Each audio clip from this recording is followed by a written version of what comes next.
Now we will work on the second, the next energy center, Anya.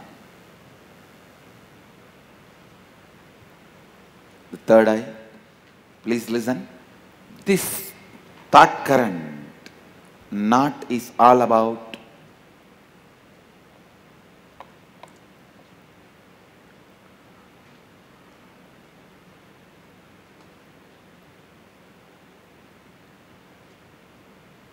your ahamkara, means your outer image, leaving you with the experience of conflict with others. Ahamkara.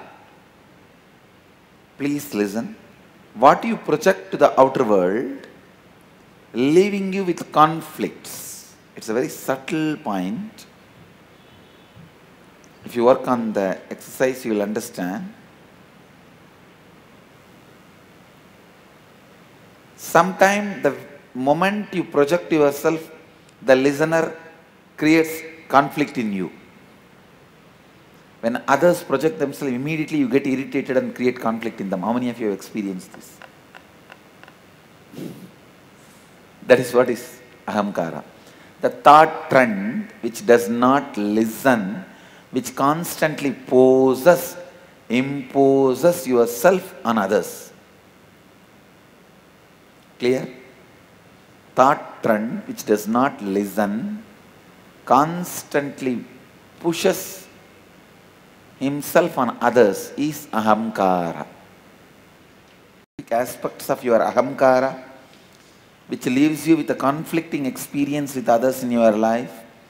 That's identify areas of your life where you feel powerless or experience conflict with others because of the thoughts and words you have uttered and the perception about yourself that you have projected to others, which is not aligned with what you experience as you inside you. You have projected an image to your boss that you are very efficient and deep within you. You project an image to yourself that you are a failure. So your efficiency is not showing up in your work. Your boss is not happy with you. This may leave you with a conflicting experience in your relationship with your boss. How many of you cognize this? That's all. Understand, whenever you feel powerless or experience conflict in your life, there is surely some inauthenticity in that aspect of your life. Second, look deeply within and identify the inauthenticity in those conflicting aspects of you that you project to others as you. Identify the words you utter about yourself and to others which are not according to the peak of your capacity. That is, what do you think of as your peak capacity? What do you project to others as the peak of your capacity? Identify the words you utter to others about yourself which you did not honor and fulfill. That three only. The next two is process, which we will be doing later on. Shall we start? Please start internalizing. We'll go for the process. Please settle down on the floor. Listen. Listen. Now we are going to work on this third eye.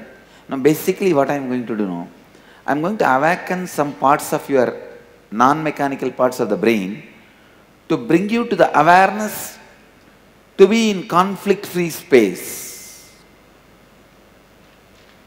You will be inhaling through right nostril, holding, keeping the awareness on the third eye. Then exhale through left. Again, you will inhale through left and hold your awareness on the third eye. Then exhale through right. Then again you will inhale through right. Understand? The same nostril through which you are exhaling, you should inhale and hold. When you are holding the breath and the mind, both should be concentrated on the third eye. Clear? Please tie the ribbon, close your eyes. Yes. Okay, I will repeat once more. Listen. Shall I repeat once more? Yes. Let me give you one example. You just do the same thing through right. Inhale, hold, listen, please look here. Putting your awareness on the third eye. Okay? Then exhale through left. Again inhale through left itself and keep the awareness on the third eye. Then exhale through right. Then again inhale through right and keep the awareness on the third eye. So, continuously, consciously awakening the third eye is what going to happen with this pranayama.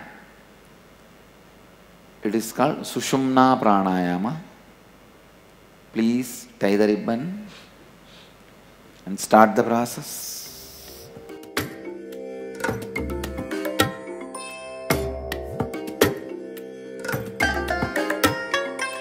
I bless you all. Let you all open all your three eyes and manifest the powers of Mahasadashiva. Om Nityananda Paramashivoham.